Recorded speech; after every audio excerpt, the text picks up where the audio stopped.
Good afternoon, everyone. I welcome you all to another episode of Decoding the Polls, an initiative part of the Center for Public Policy Research, where we host various series of discussions, webinars, and podcasts around the election time. I'm Aleena Sabu, Research Associate at CPPR, and your host for this episode.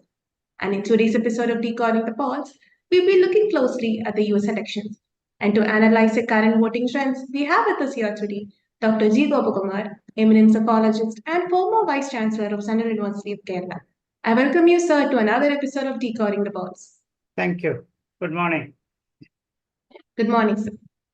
The US election, scheduled for November 5th, has captivated attention around the world on questions of who will become the next president of the United States of America.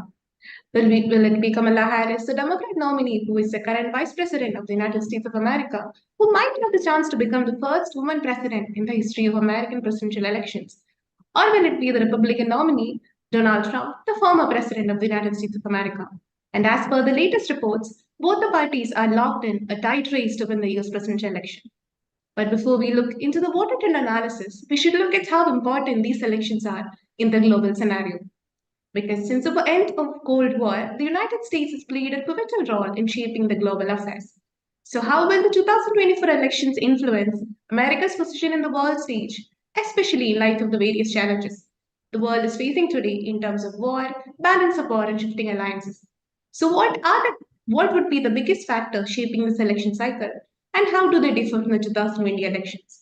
Would be crucial questions in this scenario. Thank you. Well, United States is still the major, most powerful political system in the world now. It has been so since the World War II, and almost for a decade after 1991, United States emerged as a only power in a unipolar global order. But that has changed now. The world is moving more towards a plurilateral system, or at least a multilateral world order, but much complex than what it was in the past. Therefore, the election of the President of the United States is extremely crucial, not only for the United States, but for the whole world also. Having the largest army in the world, the largest military in the world, largest scientific pool in the world, with the largest technological power in the world, and also being a multicultural country, the United States have significant responsibilities towards the world in terms of preserving world peace and also in terms of holding the multicultural character of the country and also keeping the significance of freedom, diversity, and equity. So as a huge democracy, as a very powerful democracy, it owes responsible to the whole world in maintaining peace and order. But looking internally from the United States perspective, if one is asked to say so, basically the ordinary Americans are not that much interested in global politics, not much in international affairs. But they are very much concerned about their livelihood, about the economy, about the environment, about the freedom, about the choices that they can make, about the kind of opportunities that are available, including employment opportunities, educational opportunities, expansion of business. So on a variety of factors, domestic aspects matter more than international affairs for the voters of America. But not for the media. For the media, there may be much more issues, but the ordinary voter are mostly inclined towards domestic issues. And therefore, the domestic issues include mostly economic aspects relating to inflation, taxation, trade, and tariffs. It also includes issues concerning the choice of the women, particularly on the sensitive issue of the right for abortion, the freedom related to that. And there are many other issues at the domestic level, particularly relating to the climate change, the nature of environment, housing, the growth of infrastructure. So all these are related.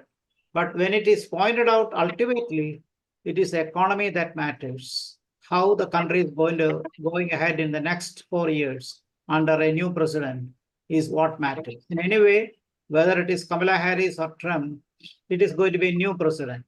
Democratic Party's candidate, vice president is a candidate for the Democratic Party, Kamala Harris. And on the other side, you have Donald Trump, one-time president, but now last election he was defeated. And therefore, he is contesting again after a gap and trying to get the Republican support base broadened. So let us see and let us open up the discussion how these candidates are different. So there are two aspects broadly, global and domestic. But for the citizens per se, they are more inclined towards domestic issues rather than international aspects. Thank you. Rightly said so, sir. I think it is important to understand how the world is looking at the US elections, as well as how internally the Americans are also looking at the US elections. Now we'll dive deep into the electoral, the voter analysis. So we'll begin with a brief introduction on the various election processes involved in the US elections. A better understanding of the election process is crucial to understanding the voter analysis. So terms like primaries, caucuses, and national convention are often used when explaining the US election. So what do these key terms mean? And what are the processes in the US election? And how do the American citizens elect their president? Well, in America, elections take place to several institutions once in 4 years, which includes the election of the president, vice president, definitely for the 1/3 of the American Congress, particularly the Senate, and the full House called the House of Representatives, and even to the state congresses, and also down to the election of the governors of the state, city mayors, etc. So 4-year term is usually given to an elected head. Unlike India, where we have a parliamentary democracy, America has a presidential system. But the electoral process, particularly to the president, is not a direct election, but an indirect election. American president is elected indirectly by an electoral college consisting of the total strength of the American Congress. So 435 is the strength of the House of Representatives, 100 is the strength of the Senate, plus 3 members for 3 congressional districts, 2 in Nebraska and 1 in Washington, D.C. So it is altogether 538 members are elected to the Electoral College. There is another election to the Congress, but I am trying to focus only on the Electoral College. It is the members of the Electoral College who formally elects the American president. But what is happening on November 5th, 2024 is the election to the Electoral College. But in effect, it is the election of the American president. But it is an indirect election. We know very well that America has 50 states plus the congressional district, Washington, D.C. So you will find that every state has got a strength equivalent to that of the House of Representatives plus the Senate from that state. That means for the Senate, it is 2 for every state equal. But it varies from one state to another. For example, California has 54 members to House of Representatives, whereas Nebraska may send only 1. So there is a big difference between the states into the strength of the House of Representatives because the population size varies from one state to another. So what is the strength of the California state, which is the biggest? For example, 54 members equivalent to the House of Representatives plus 2, that is equal to 56. So 56 members of the Electoral College will be elected from the state of California. Out of a total strength of 538, the Electoral College to the California state is 56. This is one example. So what is happening is the election to the Electoral College.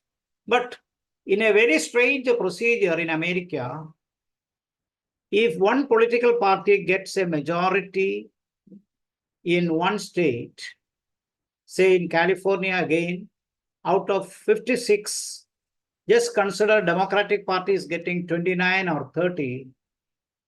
The entire state strength for the Electoral College goes in favor of Democratic Party.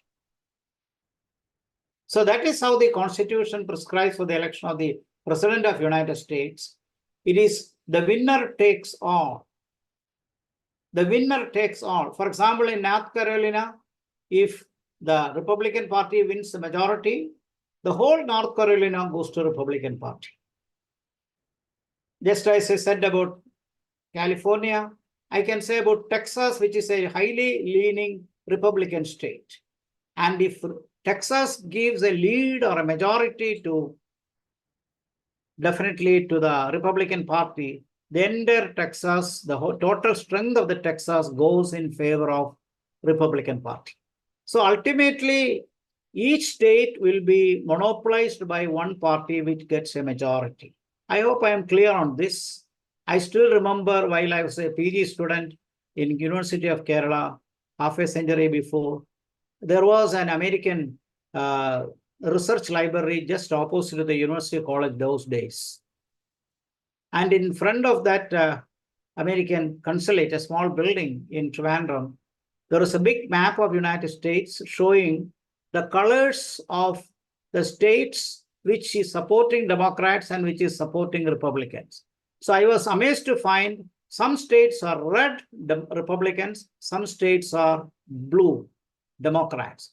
How can this happen? But this is how it is happening only because the winner takes all in a particular state. And that is about the Electoral College. You asked me about caucus, you asked me about primaries, you asked me about state convention, etc. As a political science teacher, I can explain this briefly. The election to the President of United States begins for two political parties, Democrats and Republicans, much earlier. They do their homework much earlier, maybe 2 years prior to the election. And the lowest base is called the local primaries. In order to be a voter in America, unlike India where every citizen is an automatic voter, in the United States, if you want to be an voter, you have to register. After 4 years, again, you have to re-register. If you do not register, your voting right will be lapsed. So almost the two political parties will encourage voters to register. And the primaries provide, local primaries provide one great opportunity for the local people to be reminded that they should register before the election commission at the local level. And so that as a voter, their right will be assured. But I'm speaking out of box to say that local primaries constitute the local unit of the Democratic Party or the local unit of the district Republican Party in the particular city. In America, even the villages are called cities. The local governments are classified into city, borough councils, then you have counties, then you have districts, and then you have state and the country. But the lowest body is called the city. So even the villages, you have cities, and the infrastructure provides a background for the creation of the city. So every city will have primaries for the two parties. America has more than two political parties, but only two parties are most of the time very active. So these two parties encourage voters not only to register before the election commission, but also to participate in the local primaries. So candidate selection begins from the grassroots, from the primaries. Caucuses means the small group of local leadership of the political party. Just like you have in India, the panchayat, rural political elites, or the urban political elites. American caucuses consist of local leaders. And since they are not organized in a structural form, they are better called caucuses. Coming back to primaries, you have local primaries at the city level, you have district primaries at the district level, and then you have state primaries at the state level. And you mentioned about national convention. National convention is the highest body for each political party. And these are done without any tension. A lot of money will be spent for campaigning. Almost 2 years will be spent. The campaign starts around 2022 for 24 election. And both Democratic Party and Republican Party, many local candidates jump into the fray. They spend a lot of money highlighting the importance of the forthcoming election. What exactly is the candidate's particular policy in regard to economy, foreign policy, education, health care, housing, abortion, many other rights. They highlight all these points and try to become popular. And if the people support such candidates, they will become popular. For example, Obama's popularity became instant. Through the primaries, he became a hero at the state district primaries, and later at the state primaries, and finally at the national level. It was unbelievable those days for a black candidate or an Afro-American candidate to become popular. And nobody expected then that Obama will be able to win the election, particularly considering his African background, Afro-American background. But the democracy provides for the opportunity for everyone to come up, and Obama did that. So to become popular, either you have to campaign very intensely at the local level and district level, and then at the state level. But some of these candidates come through the other way. For example, if you are a senator, you are a very, very attractive candidate. And if you are a governor, you are a city mayor, your performance will be weighed by the people, by the media, and your popularity increases through print media and social media these days. And therefore, your role as a mayor, your role as a governor, your role as a senator will be definitely counted. And it is that smartness and the priorities and perspectives that generally add to the weight of this candidate, and it is not the ideology that per se. So ideological factors are irrelevant actually, because both Republicans and Democrats are committed to the formal capitalist society of America. So they are in support of American liberty, freedom, fraternity, multiculturalism. By and large, they are having agreements on most of the ideologies, but on policy perspectives, they differ. So being a capitalist society, being a liberal society, ideology is not a major factor to confront, but the personality factor is important. Personality factor not only add to your body language, your handsome face, and also to the way of presentation, but also the manner in which you are taking things very easily. And that will be counted particularly. So that is how candidates become popular. Democratic Party, for example, has produced excellent charismatic candidates in the past, like John F. Kennedy, or even Bill Clinton, or Barack Obama, and definitely now Kamala Harris. So this personality factor add much more to the weight of the candidate. So and the position they take also is important. So actually these candidates will get approval by the party first. And once the party leadership and the party members approve them through the primaries, through the state primaries, and finally through the national convention, finally there will be one candidate only, and that candidate will be declared as the party candidate. Of course, vice president is also elected in such a manner, but most of the time you will find in the national convention, the candidate who became the presidential candidate of the particular party will announce at the national convention that so and so is going to be our vice president candidate. And usually the people support, because after all, the president must have a say in his running mate called the vice president. But he also has to be popular. So like that, now you have the governor of Minnesota as a candidate for the Democratic Party, and you have a senator running as vice president candidate for the Republican Party. But the working arrangement between the presidential candidate and the vice presidential candidate matters more. Incidentally, though, you have Kamala Harris, relatively young compared to Trump, but her vice president candidate is a senior person. And in contrast with Donald Trump, who is relatively a senior person, 79 almost, his vice president candidate is relatively very young. So that is a contrast, but it worked very well.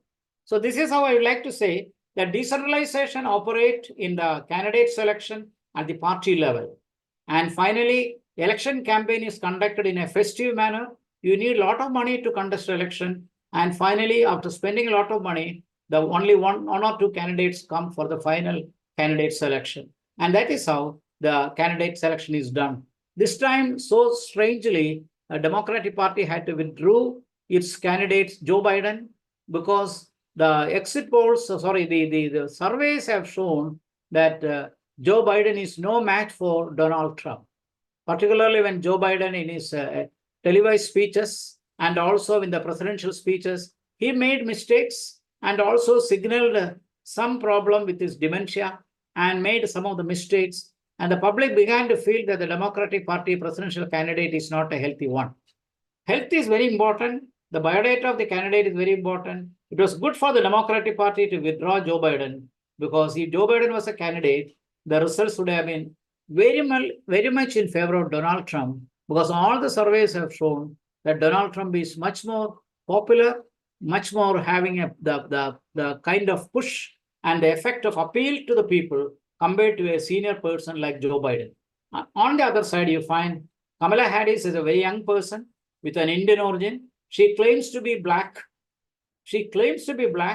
But she is born of a Indian mother from Tamil Nadu, Chennai. Her father is a black. Her husband is a white. So it's really multicultural.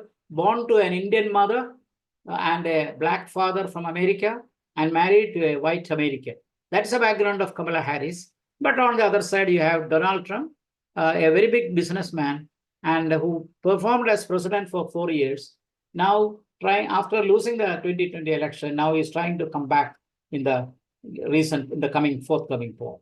So this is a decentralized method, and it is done in a very festive manner rather than in a tension manner. But money is required, heavy finance is required, and most of the time, public donations come. Big businesses also support these candidates so that there won't be any shortage of funding in the election.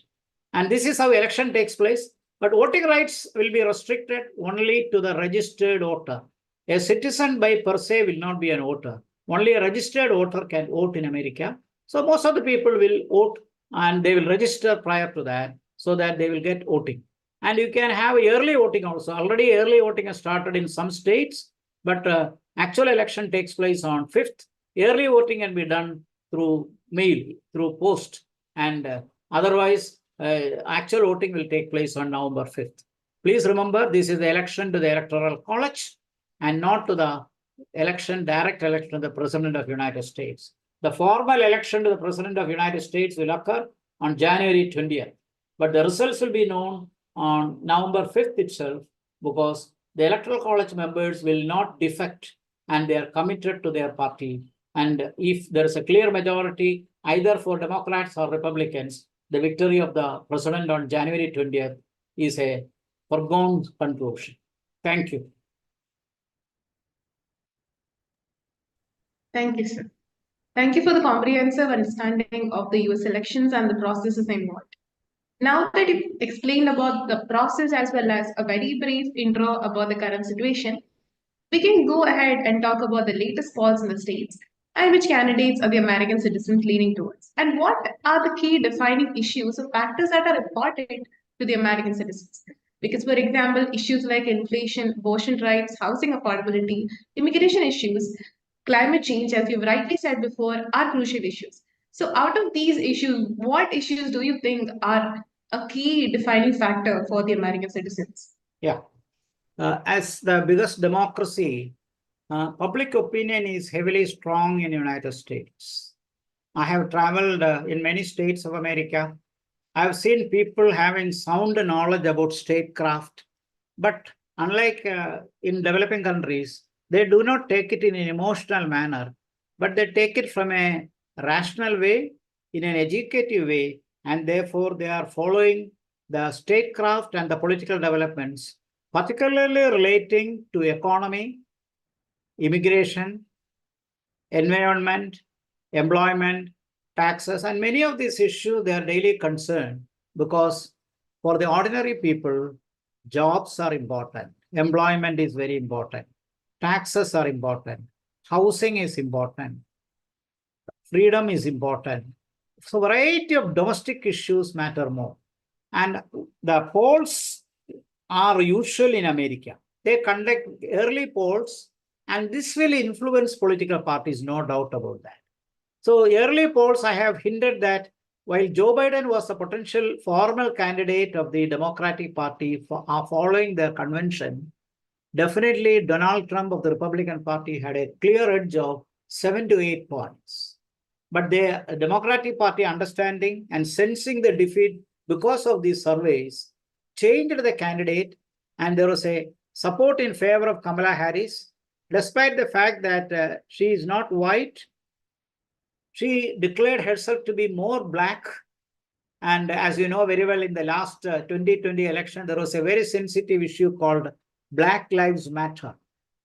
When a black leader was attacked, killed by the police atrocities, that created a big issue in the United States. So the black sentiments, who are 12% of the population, will definitely influence politics. So Kamala Harris did not keep up the Indian identity.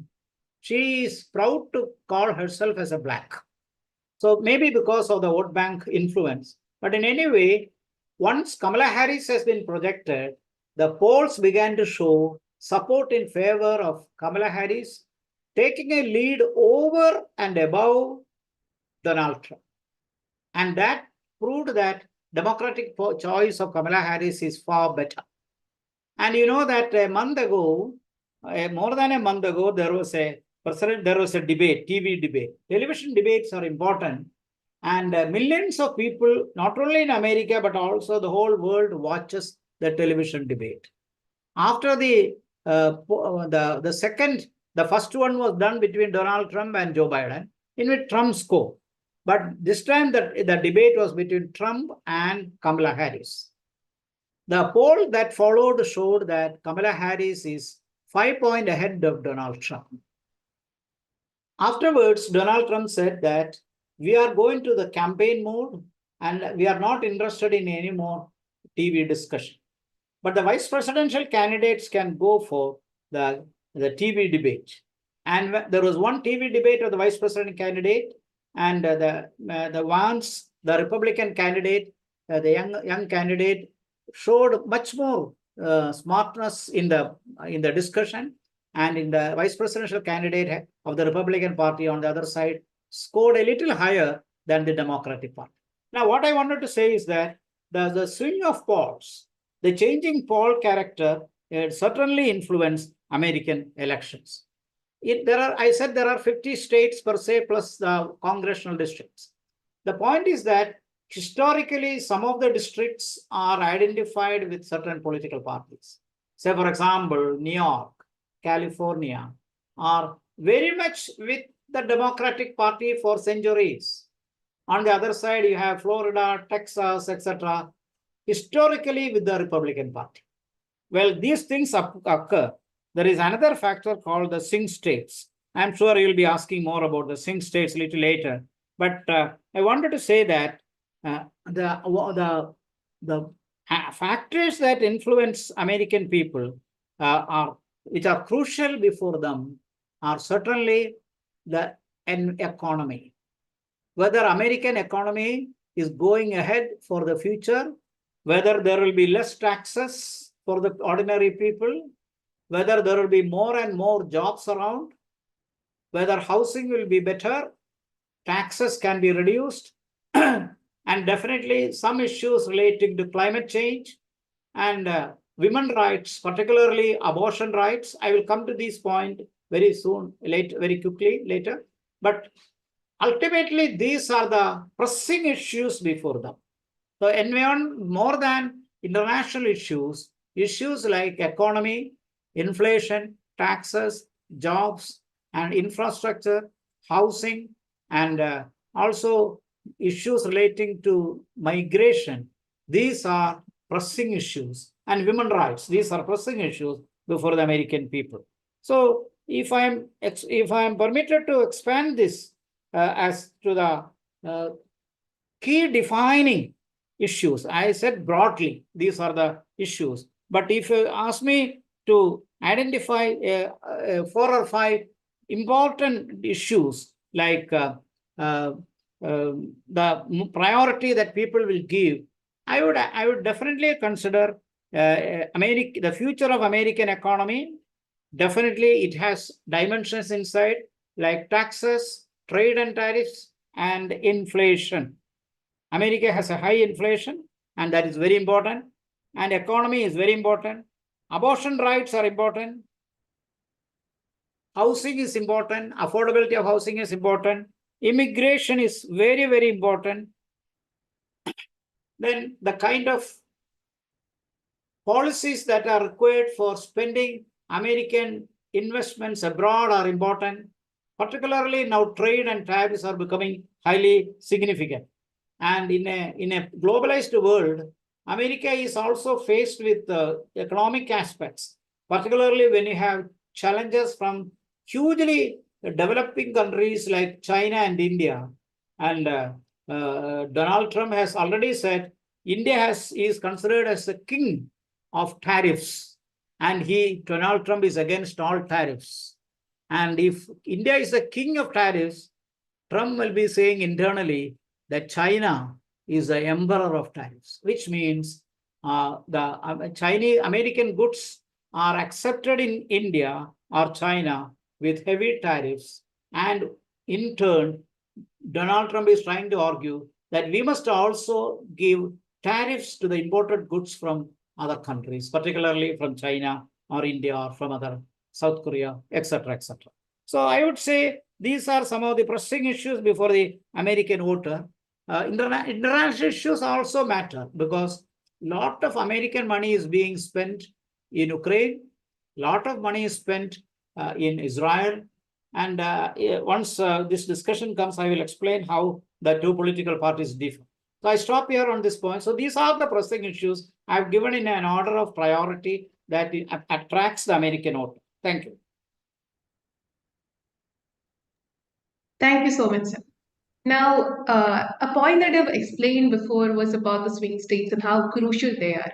So we'll dive deep into how important these are. So one of the important swing states for this year's election is Pennsylvania, because in 2020, Pennsylvania secured a win for Joe Biden. But also at the same time, this has been a state which is usually won by Democrats until 2016 when Trump won.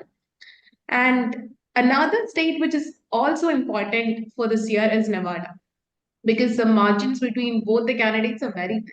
So, what are your thoughts on these states as well as the other important swing states? Which side are people leaning towards in these states at the current moment? Yes, thank you. There are 7 swing states in America. What is a swing state? Swing state means a state which is not traditionally committed to Democratic Party or Republican Party is considered as a swing state. There are 7 swing states in America. I'm going to identify those 7 states: Arizona, Michigan, Nevada, North Carolina, Pennsylvania, Wisconsin. These are the 7 swing states of United States. Why is it called a swing state? I explained that voters change their positions and no party can take it for granted that this party will win. Because you can, any student of politics can say, California is with Democratic Party, Texas is with Republican Party. Anybody can say, even an ordinary voter can say, because of the settled people living there. A particular feature of the United States in general is that people are likely to move from one state to another. It is not like India, where a Kannadiga will prefer to stay in Karnataka for decades, unless his children will compel him to move out, or he himself is moving out for a job. But very rarely we move out, and there is strong villages in the Indian setup where we are born, we are raised, and we are dying there. Unlike in America, the average statistics show that an average citizen live in American city for a maximum of 7 years only. After 7 years, what will happen? He will move. he will move to another city or another state where he gets a better job. So this is the problem with the swing state. If people move from one village, one city to another, or if one state shows very well a better economic performance, definitely people will move. So swing states are likely to change their position depending upon the economy, depending upon the housing, depending upon the infrastructure, etc. And that is exactly what you are raising about Pennsylvania and also about Nevada. The recent poll has shown that the results in Pennsylvania has got just 0.2% lead for Kamala Harris, less than 1%, 0.2% lead for Kamala Harris. So, unlike many other states except Nevada, you'll find Nevada has 0.6% lead for Trump. So why this swing happens, I mentioned that when local issues emerge, local environmental issues emerge, local economic issues emerge, people migrate quickly. So they are not living in particular state for a long time. So they move, and as a result of this fast movement, the results will also change. So this also influences rural-urban character. So the suburban character is also affected by this. So as I mentioned, that out of the 7 states, I mentioned Arizona is a swing state, Georgia, Michigan, Nevada, and North Carolina, and Pennsylvania. You will find the latest swing, unlike last time where Nevada gave support to Democratic Party and Pennsylvania gave support to Republicans. Now there is a slight edge on. In contrast, Pennsylvania is going slightly towards Democrats and Nevada is going slightly towards Trump. We do not know whether this will hold, but there are 93 seats in these 7 states. So it is very crucial. And since this is a very difficult election where one cannot predict, there is so much of tie between the candidates, Democrats and Republicans, it will be too early to make a prediction. And that is why the performance of the swing states are going to matter. So the swing states matter because of the local domestic issues, and particularly the suburban character and the availability of funds, resources, and how the money are being used in this particular region definitely affect. That is why Pennsylvania and Nevada behaves in contrast to the last election. Thank you.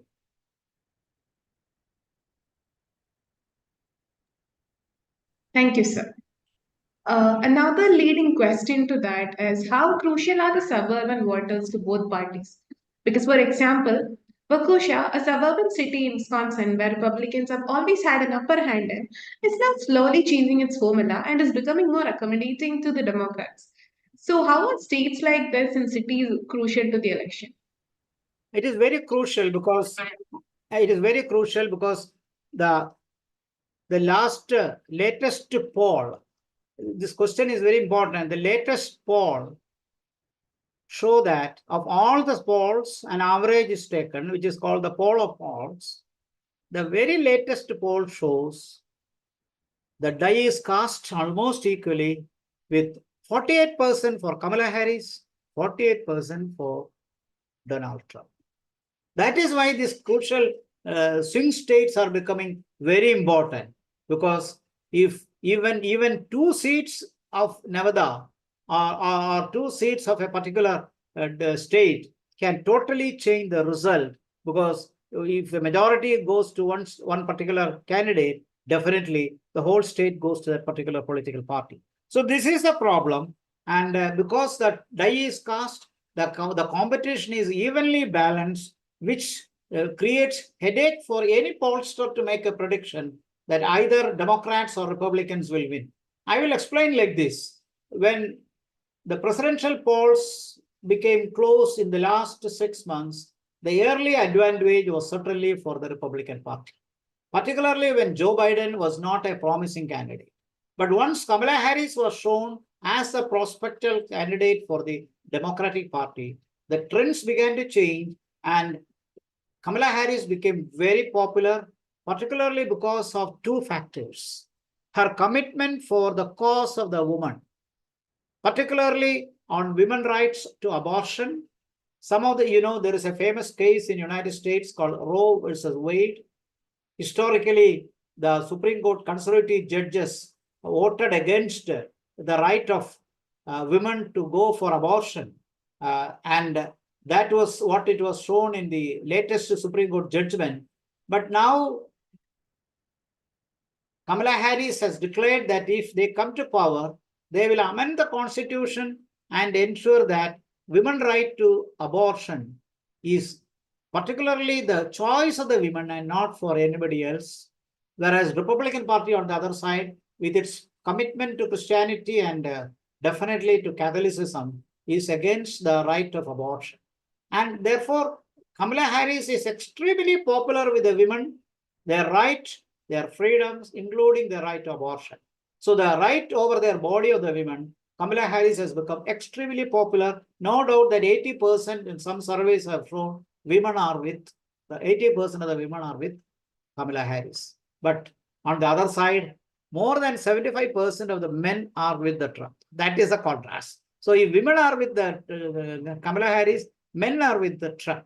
And again, with the Afro-American voters, the black voters, Kamala Harris enjoys definitely a majority. But there is a problem. What is the latest problem I'm coming to? Why Kamala Harris is on the defense now? Because as recently Obama has come to the stage and publicly appealed to the Afro-American community that 100% of the Afro-American community support must go in favor of Kamala Harris. Why this is not happening? Around 13 to 15% of Black women, Afro-American women, are now supporters of Republicans. I inquired this matter with some of the voters there, and they told me that the Christian connection, most of the Blacks are Christians, and therefore the women, Black Christians, believe that abortion is not permitted according to the faith of Christianity. And that is why a small section among the women, Black women, support Donald Trump. So this was unexpected. When Obama was a candidate, 95% of the Afro-Americans supported Obama. But this time it is only 85 or 80 to 85%. So the rest 15 or more goes to Donald Trump. That is a sad part. But my point is that ultimately Kamala Harris is popular generally with the women, Donald Trump with the men. Kamala Harris is very popular among the educated white and Black women. Donald Trump is very popular among the reasonably less educated white and a section of the Black women, and therefore the die is cast. So almost it is evenly cast, and then the prediction becomes difficult, and that is why the battleground states or the swing states become very crucial. And what is going to happen in Michigan, in Arizona, in North Carolina, in Pennsylvania, in Wisconsin, etc., are going to be very important. The suburban character also is to be considered very significant here. And Donald Trump has promised in his agenda that he will go for maximum investment in the country, maximum oil drilling, gas. This is in contrast to Kamala Harris, who is a strong supporter of climate justice, and therefore she is more supporting to the global cause of climate justice, and her party is more committed to globalism and liberalism, in contrast to Donald Trump's concept of American nationalism. There is a famous slogan by Donald Trump, what is called Making America Great Again, MAGA, M-A-G-A, Making America Great Again. So he is trying to whip up American nationalist sentiments, and this nationalist sentiments appeal mostly to the rural people. And many of these battleground states or swing states do have problems relating to migration. For example, Pennsylvania has migration problem. Nevada has migration problem. This is where Donald Trump scored over Kamala Harris. Donald Trump has a very clear position even in the earlier election when he became the president, he wanted to create a big wall to divide between Mexico and United States, the Great Wall, so that all the illegal immigrants can be thrown out. And this problem continues with Pennsylvania now, continues with Nevada, which are battleground states. They are affected by illegal migration. And when illegal migration takes place, economy suffers. So Donald Trump has taken a position that the children of the illegal migrants, once he becomes a president, he will not permit them to become American citizens. Otherwise, by the American Constitution, anybody who is an ordinary resident of America, their offsprings are automatically American citizens by birth. Donald Trump says, no, this will not be applicable for illegal immigrants. Undocumented immigrants will not be given the right to see that their children becomes automatic American citizens. So when it comes to the narrowing of the American economy and nationalism, and considering that the price rise, cost of living, etc., are important, economy becomes very crucial. And that is where the battleground states like Pennsylvania, Arizona, and Nevada, etc., matter. And that is why they take a very different stand as in contrast to their previous position. So the actual problem is economic issues. The actual problem is migration issue. There is also another problem, the rise of terrorism, international terrorism. And America has borders with Canada. And this is one complaint that America constantly makes with Canada. And since Canada is very hospitable and very kind to human rights, many of the illegal migrants come firstly to Canada, seek asylum there. Donald Trump says nobody will be permitted to seek asylum in America unless they migrate legally. And therefore, these immigrants which are seeking asylum, many of them, according to Donald Trump, are potential terrorists, and therefore terrorism comes through Canadian borders. Please remember that 4,000 kilometers of borders that connect between America and Canada cannot be patrolled, nor is it possible to keep a fence between the two countries, unlike Donald Trump's dream of having a big wall that between Mexico and United States. So no wall can be constructed between United States and Canada, not only by length, but also by topography and size. And therefore, the immigration issue, not only for economy, but for security and the rise of terrorism is also another important factor. These are the factors that gives in favor of Trump, where Kamala Harris is a little bit on the defensive because of her liberal position towards freedom and also towards illegal immigrants. Thank you. Thank you, sir. And as you rightly said, migration is a crucial issue with respect to the voting rights and the voting analysis. Because Trump has claimed that he will do the largest deportation operation in Arizona, and this could be a key factor for the voters in Arizona to decide.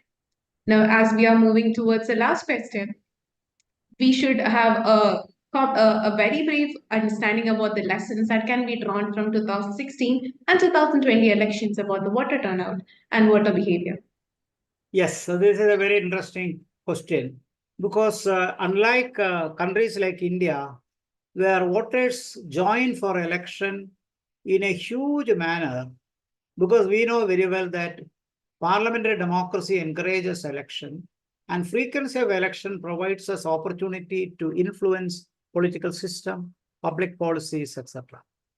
So in India, for example, freebies, welfare policies matter much more than broad international economic issues. And therefore, how poor people are supported by the government, welfare policies, etc., matter much more in India.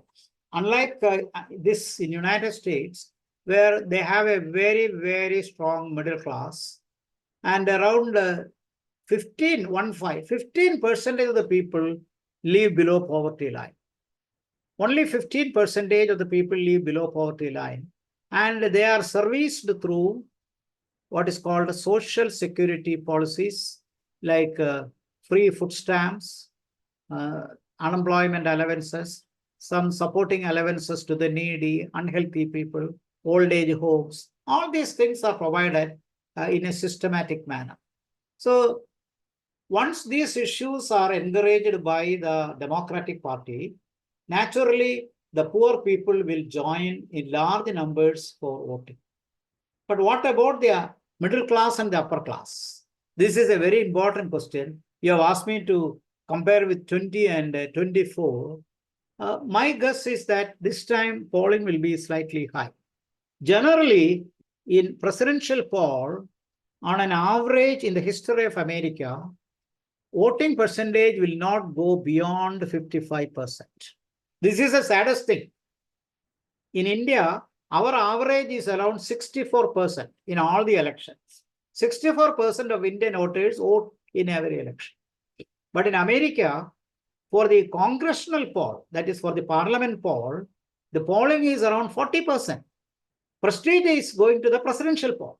But even for the presidential election, the maximum will be 55%. Last time it came close to 55%. That was the highest, one of the highest. Usually it is 50, 49, 52, 53, etc. Why people are not voting? This is a big question. While I was traveling or under Fulbright scholarship, while I was teaching in the United States under Fulbright or many other projects, I used to ask this question to the people there. Some people of the middle age used to say, why should I vote? I have my job, I have my work. And on election day, there is no holiday, unlike India. Although I can vote near my village, I have to rush for my job. And for me, voting is not very important. But you ask the same person about American public policies, he will give you a wonderful lecture. He is very much concerned. He is following. He is up to date as far as American domestic policies are concerned. But he is not bothered to vote generally. So polling rates in strongest democracy called America is relatively less. Maybe because they say that we don't have much risk in the political system. That may be the reason why I asked this question. Even youngsters, I asked this question, they have classes, they have projects, they have field work. So they go for their job or education, and for them, polling is not very important. So the youngsters don't vote. The the working age population also relatively failed to go in large numbers. So who are the people who vote without fail? 90% of the senior citizens vote without fail. That is very important because senior citizens' future is connected with the voting because they know they have to be supported by old age homes, they need old age pension, they need free medical aid, and many other health insurance and health care. Now, these are some of the policies that generally Democratic Party champions. But ultimately, you will find the huge majority of senior citizens vote, but not among the youth, not among the working age population. So my forecast for the polling, if you ask me, will be 55%. Why? Because both candidates are very active. Polls suggest on an even average polling. So because either of these candidates is going to be elected. So since Kamala Harris is trying to pull all the factors here to ensure her victory, and similarly, Donald Trump ensured that his voters and cadres are also to be brought in. So maximization of voter registration has been done. And since voter registration has been done on a maximum basis, I do expect around 55% polling this time. Like last time, it was a little less, 54. I think 55% can be the highest that you can expect. This is a very sad thing, but an interesting point. I used to ask this question, and they say that voting is not very important, but public awareness is extremely important. And therefore, public opinion matters, but through polls, through surveys, through election surveys, through pre-election surveys, through snap polls and public opinion polls, etc. That is more important to them. Whether they are asked through online voting or through telephone surveys, etc., they do participate. But when it comes to actual voting, I feel that polling is relatively less. So this time it will be a little higher than 1 or 2% higher than the last time. It could be close to 55%. That's the maximum that we can expect this time. Thank you. Thank you, sir. So, US elections, as Sir has rightly explained, are very crucial in the global world today. And this session has discussed the key points on the background of the US elections, the processes involved, the current voting trends, and what the key issues are important to Americans, and how the swing states can be crucial to deciding the American president. And as we wrap this insightful discussion with the expertise of our esteemed guest, Dr. G. Kumar, we've learned valuable insights into the water trend analysis in the US elections. Thank you so much, sir, for your thoughts and ideas into the US election. We Thank hope to you. have.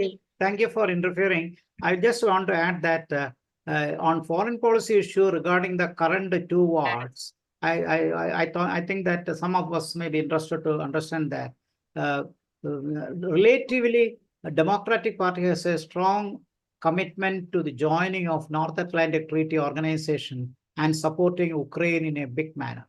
And Republicans on the other side wanted to see that NATO is a burden for America. It should tax American investment.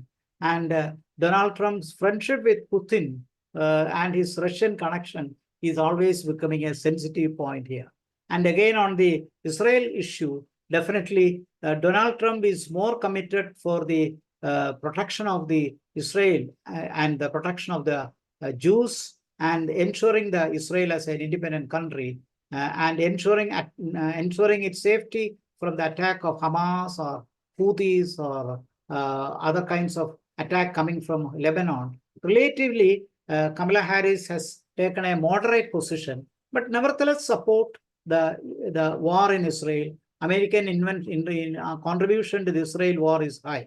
So by and large, the Republicans wanted to see that America becomes internally located rather than investing too much in international affairs because it affects American economy. This is in sharp contrast to Democratic Party's position, which has a by and large a global position on human rights, on liberalism, and also mattering to the issues concerning the people, economy, and the market. Thank you. Thank you. Please conclude. Yeah. Thank you, sir, for looping us in on the issues relating to foreign policy in America and how crucial foreign policy is also for the American citizens. We hope to have more fruitful conversations with you soon, sir. As I conclude, don't forget to like, share, and subscribe to our channel to stay updated on more discussions like these. For further analysis and comprehensive coverage of elections, make sure to visit CPPR's Recording the Pulse website. Your engagement is crucial in shaping the future of democracies in India as well as around the globe. Thank you for tuning in. Until next time, stay engaged and stay informed. Thank you. Thank you.